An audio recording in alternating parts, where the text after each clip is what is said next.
नमस्कार, good evening. बहुत स्वागत है आप सबका। मैं पुनीत पाठक हूं और आप देख रहे हैं खबरों का महाबुलेटिन न्यूज डिकोड, जिसमें आपको मिलती है खबर A to Z। तो आज कौन सी बड़ी खबरें हैं जिसको हम डिकोड करेंगे, जानने के लिए शुरू करते हैं आज का न्यूज डिकोड।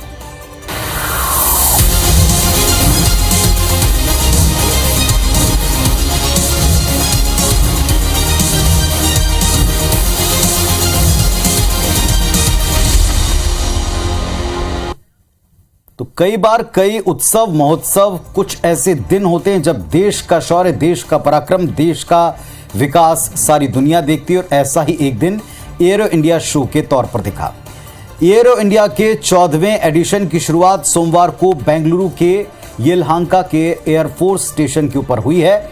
ये एयर शो 5 दिन तक चलने वाला है। देश के प्रधानमंत्री नरेंद्र मोदी ने इसका उद्घाटन किया। इस शो में सबसे ज्यादा सुर्खियां HLFT-42 ने बटोरी हैं और यहीं से न्यूज डिकोड की पहली तस्वीर हमको मिली। दरअसल इसकी टेल के ऊपर इसकी जो पिछला जी की एक फोटो है और साथ में एक मैसेज भी लिखा पाया, और ये मैसेज है द स्टोर्म इज कमिंग, यानी तूफान आने को है। पहली बार 2 अमेरिकी F-35 फाइटर एयरक्राफ्ट प्रदर्शित किए गए। इसके साथ ही F-16 और F-18 इस शो का हिस्सा हैं। अमेरिका ने F-18 भारत को बेचने की पेशकश की है। इस शो के उद्घाटन के दौरान देश के प्रधानमंत्री ने कहा कि पहले केवल ये एक एयर शो के तौर पर सीमित था, लेकिन अब ये भारत के ताकत का प्रदर्शन बनकर उभर रहा है। कोविड काल के बाद ये भी पहली बार हुआ कि दर्शक एक बार फुल स्ट्रेंथ में रहे। 13 फरवरी से 17 फरवरी तक, यानी आज से 17 तारीख तक चलने वाला है। और make in India make for world plan के मुताबिक स्वदेशी टेक्नोलॉजी को प्रदर्शित करने का, विदेशी कंपनियों के साथ साझेदारी पर काम करने का और उससे दुनिया को बताने का ये एक बेहतर अवसर है।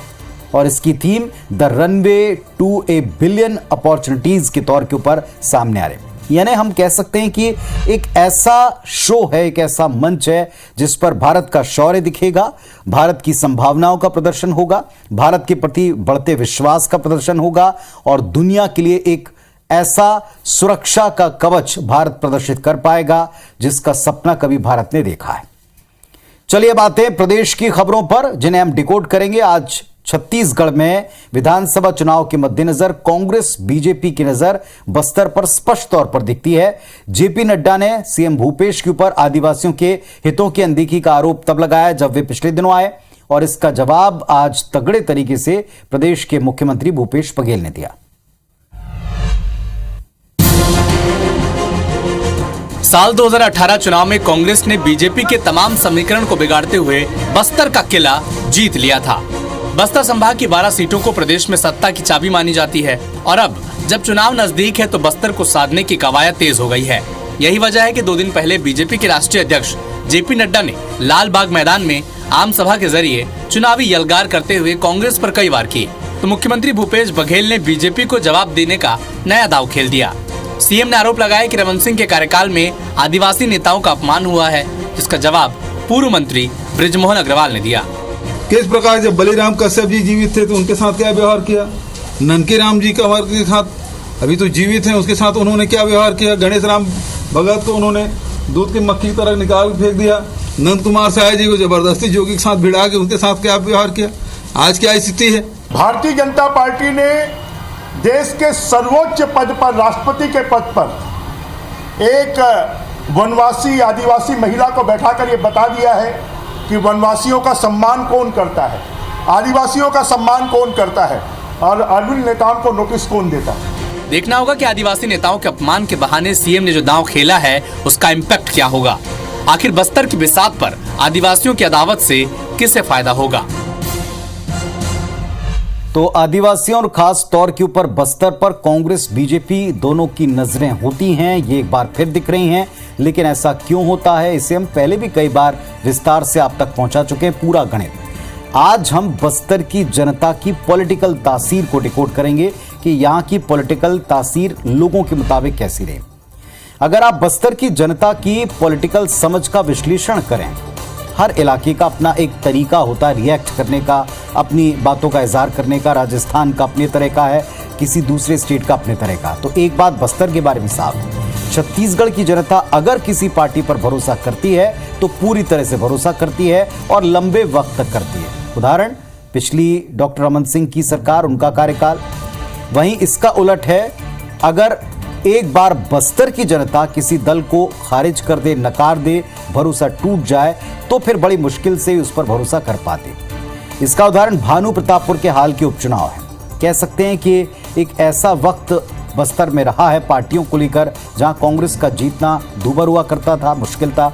अब ऐसा है कि बस्तर कांग्रेसमय है, पूरी तरह कांग्रेस के पास है। बस्तर की सभी सीटें आदिवासी बाहुल्य हैं और इन्हें सरल दिलवाना एक आप वोटर कह सकते हैं जो काफ़ी हद तक अपने दिल के मुताबिक एक्ट करते हैं, फैसला करते हैं। बस्तर कितना अहम है ये इस बात से भी आप समझ सकते हैं कि बीजेपी के राष्ट्रीय अध्यक्ष वहां दौरा कर रहे हैं और अभी ऐसे कई राष्ट्रीय नेताओं के दौरे आपको वहां दिखेंगे। पिछले चुनाव याद कीजिए, वहां राष्ट्रीय योजनाओं की लॉन्चिंग तक की गई। आश्चर्य नहीं होना चाहिए कि बस्तर का दौरा प्रधानमंत्री आने वाले दिनों में करेंगे। जैसा मैंने कहा कि पिछली बार भी राष्ट्रीय योजना की लॉन्चिंग हमने बस्तर से देखी है। इससे एक नहीं कई सारे मैसेज एक साथ पूरे देश में, प्रदेश में दिखते हैं। खबर अगली छत्तीसगढ़ से, जहां राज्यपाल अनुसुईया उइके जी की पारी खत्म हो गई है। उन्हें मणिपुर का राज्यपाल बनाया गया है और इस मौके पर एक खास मुलाकात हुई है। देखिए तस्वीरों में आप सीएम भूपेश बघेल और राज्यपाल अनुसुईया उइके को देख सकते हैं। मौका राज्यपाल को विदाई देने का था। दरअसल केंद्र सरकार ने रविवार को देश के 13 राज्यों के राज्यपाल और उपराज्यपाल पदों में फेरबदल किए। छत्तीसगढ़ की राज्यपाल अनुसुईया उइके को अब मणिपुर का राज्यपाल बना दिया गया है और उनकी जगह आंध्र प्रदेश से हटाकर विश्व भूषण हरिचंदन को छत्तीसगढ़ का राज्यपाल बनाया गया है। सार्वजनिक रूप से सरकार की तारीफ की, बहुत सारे अनुभव हैं उनके साथ और हर कार्यक्रम में हम लोग शामिल होते थे। ये मैं पहले ही बोल चुका हूँ कि मैं उसका बड़ा सम्मान करता हूँ, व्यक्तिगत रूप से बहुत भली महिला है। बात राज्यपालों की फेरबदल की हो रही है तो जान लेना जरूरी है कि रमेश बैस को झारखंड से हटाकर अब महाराष्ट्र का राज्यपाल बनाया है। बैस को सीएम भूपेश बघेल ने खास तरीके से ट्वीट कर बधाई दी। सीएम भूपेश बघेल ने ट्वीट किया कि हमार छत्तीसगढ़िया माटी पुत्र रमेश बैस जिला महाराष्ट्र के राज्यपाल बने के गाड़ा गाड़ा बधाई। आपके लगातार आगे बढ़े के कामना है। चलिए, तो राजनीति अपनी जगह, पिछले दिनों का पूरा घटनाक्रम अपनी जगह, लेकिन राज्यपाल की विदाई के समय राज्य सरकार की तरफ से मुखिया ने जिस अंदाज में उन्हें याद किया या उनके बारे में शब्द कहे वो भी आपने देखे। ये खबर भी राज्यपाल की नियुक्ति से जुड़ी हुई है। मुख्यमंत्री भूपेश बघेल ने राज्यपाल की नियुक्तियों के बाद रमन सिंह पर एक बार फिर कटाक्ष किया है। ये कटाक्ष क्या है और उस पर क्या रिएक्शन है, रिपोर्ट में देखिए। ये विश्व भूषण हरिचंदन है जिन्हें छत्तीसगढ़ का नया राज्यपाल बनाया गया है। आज छत्तीसगढ़ के सीएम भूपेश बघेल ने विश्व भूषण हरिचंदन को छत्तीसगढ़ का राज्यपाल बनने की बधाई दी। पर खबर ये नहीं, मौका राज्यपालों के फेरबदल का है तो इस पर राजनीति कैसे नहीं होगी। सीएम भूपेश ने एक बार फिर से मुख्यमंत्री रमन सिंह पर निशाना साधा। उन्होंने कहा कि रमन सिंह को लॉलीपॉप भी नहीं मिला, दुर्भाग्य है। और इनको तो लॉलीपॉप तक नहीं मिला, तो ये तो दुर्भाग्य है। और सीएम भूपेश बघेल यहीं नहीं रुके, उन्होंने छत्तीसगढ़ से किसी को राज्यपाल नहीं बनाने को लेकर भी कुछ इस तरह तंज कसा। एक तो कोई चेहरा घोषित नहीं कर रहे हैं, दूसरी तरफ राज्यपाल बना भी नहीं भेज रहे हैं और रमेश बैस जी को प्रमोशन मिल गया झारखंड से सीधा महाराष्ट्र। वैसे किसी भी सरकार के कार्यकाल में ऐसा नहीं हुआ है कि जब राज्यपाल की नियुक्तियों पर सवाल न खड़े हुए हों।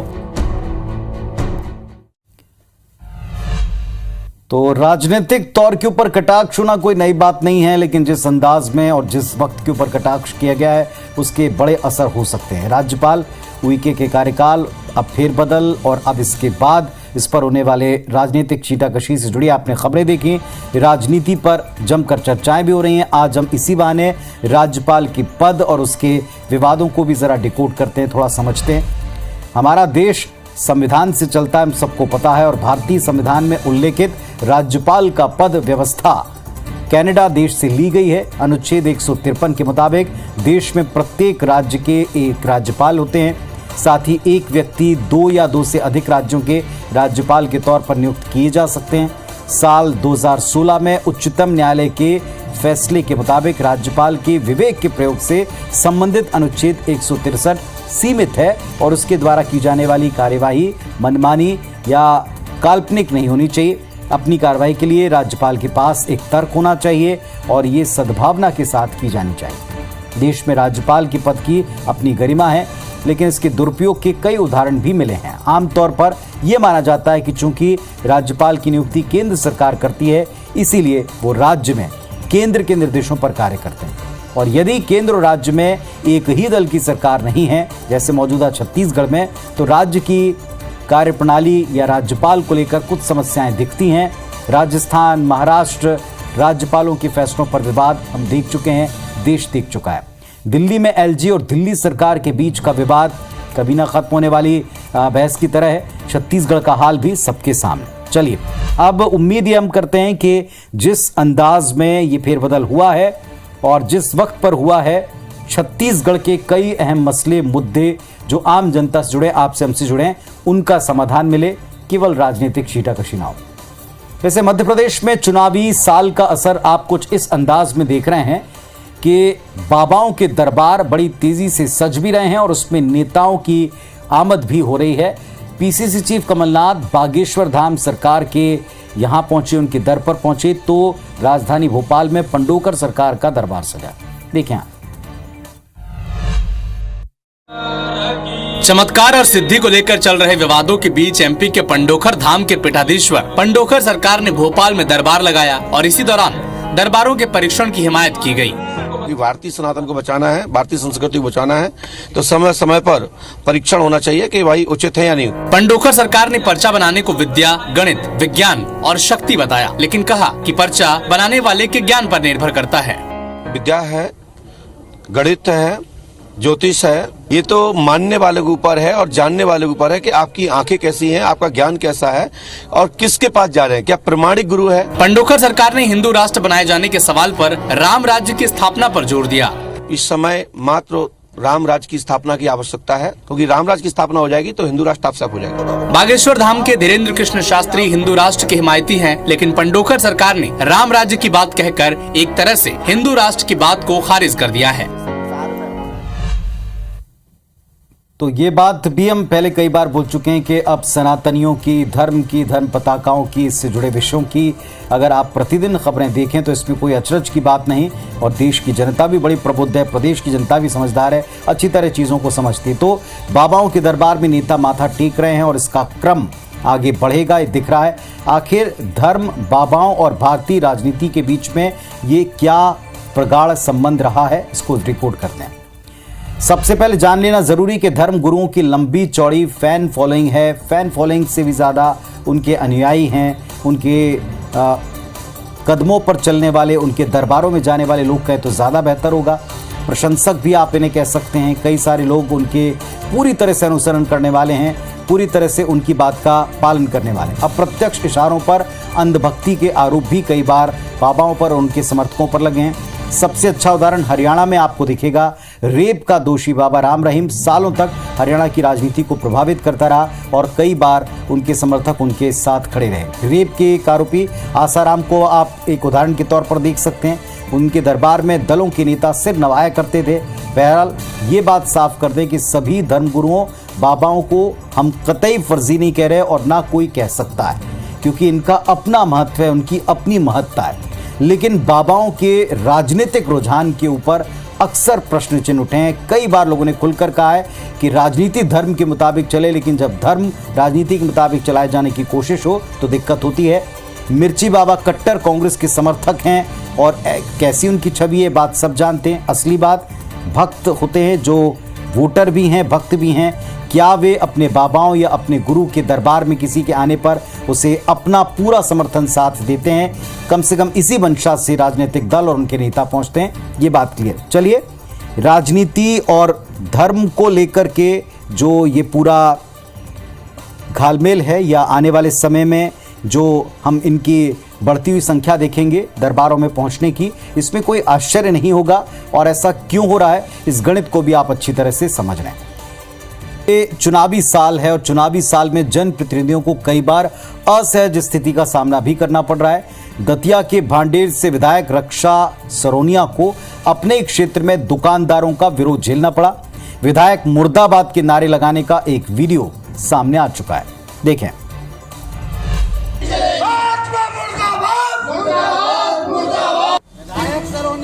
नारेबाजी का ये वीडियो दतिया के भांडेर का है। दरअसल यहाँ 100 से ज्यादा छोटे दुकानदारों को दुकान तोड़ने का नोटिस जारी हुआ है। नाराज दुकानदार एसडीएम दफ्तर पहुँचे, लेकिन जब एसडीएम ने उनकी बात नहीं सुनी तो दुकानदारों ने विधायक मुर्दाबाद के नारे लगाए। दुकानदारों को डर है कि अगर दुकानें टूटी तो उनके सामने भूखे मरने की नौबत आ जाएगी। हमारी दुकानें जा रही सर, हम मौत के कगार पे आ रहे हैं। ये विधायक जी जो वर्तमान विधायक है वो इतना परेशान कर रहे हैं, बार बार नोटिस आ जाते हैं, दुकानें तोड़ी जाएंगी, दुकानें तोड़ी जाएंगी। दरअसल भांडेर से बीजेपी की रक्षा सारोनिया विधायक हैं, लिहाजा कांग्रेस ने भी इसे मुद्दा बना लिया। भांडेर में लोगों को, व्यापारियों को चिन्हित करके परेशान करने का जो काम भारतीय जनता पार्टी के विधायक, लोगों को लूटने का काम जो वहाँ के विधायक कर रहे हैं, उसके विरोध में व्यापारियों ने उनके खिलाफ सरकारी दफ्तर में ज्ञापन दिया है, मुर्दाबाद के नारे लगाए हैं। रक्षा सरोनिया सिंधिया समर्थक हैं, लिहाजा एन चुनाव के वक्त कांग्रेस के साथ ही दबी जुबान में बीजेपी नेता भी विधायक का विरोध कर रहे हैं। तो खबर आप देख चुके हैं, दुकानदारों का गुस्सा आपने देखा, विधायक की असहजता भी आपने देखी। ऐसी स्थिति बनती क्यों है, डिकोड करते हैं। पहली बात, किसी भी क्षेत्र की जनता अपने जनप्रतिनिधि को कुछ उम्मीदों के साथ में हर बार चुनती है। अगर जनप्रतिनिधि जीत के बाद खुद मतदाताओं से अपने आप को ऊपर और बड़ा समझते हैं, उनसे दूरी बनाते हैं, तब ऐसे हालात बनते हैं। अगर संबंधित विधायक वक्त वक्त पर अपने क्षेत्र के लोगों के बीच में जाते रहें, समझते रहें उन्हें क्या चाहिए, क्या अपेक्षाएं हैं, उनको कम से कम पूरा न कर पाए तो उत्तर तो दें, सामना तो करें। या फिर दुकानदारों के आवेदन पर अगर यहां भी ध्यान देते तो संभवतः ऐसी स्थिति ना बनती। आज दौरे के दौरान बीजेपी विधायक एक तरह की शर्मिंदगी ना सामना करते अगर वे अपने लोगों की बात को समझ पाते। नाराज दुकानदारों ने बीजेपी को, सत्ता पक्ष को यह भी बताया कि वो उनके नेतृत्व से खुश नहीं है, जबकि व्यापारियों को बीजेपी का एक बड़ा सपोर्टर वोटर वर्ग माना जाता है। इस घटना का सबक ये कि नेताओं को, जनप्रतिनिधियों को जनता से संवाद नहीं तोड़ना चाहिए, और ये तो उनके नेता भी कहते हैं। राजनीति में कामयाब बने रहने के लिए जरूरी है कि आप जमीन पर रहें, लोगों के बीच में रहें। लेकिन क्या इस सीख का पालन खुद उनके पार्टी के जनप्रतिनिधि करते हैं? क्या मंत्री करते हैं? क्या नेता करते हैं? ये बात पार्टियां और उनके प्रमुख, उनके राष्ट्रीय अध्यक्ष, उनके प्रदेश अध्यक्ष भी अच्छी तरह समझते हैं। आज के न्यूज डिकोड में इतना ही। कल आपसे फिर इसी मंच के ऊपर दिन की बड़ी खबरों को डिकोड करने के लिए मुलाकात होगी। तब तक अपना और परिवार का अच्छे से ख्याल रखें। नमस्कार, शुभ रात्रि।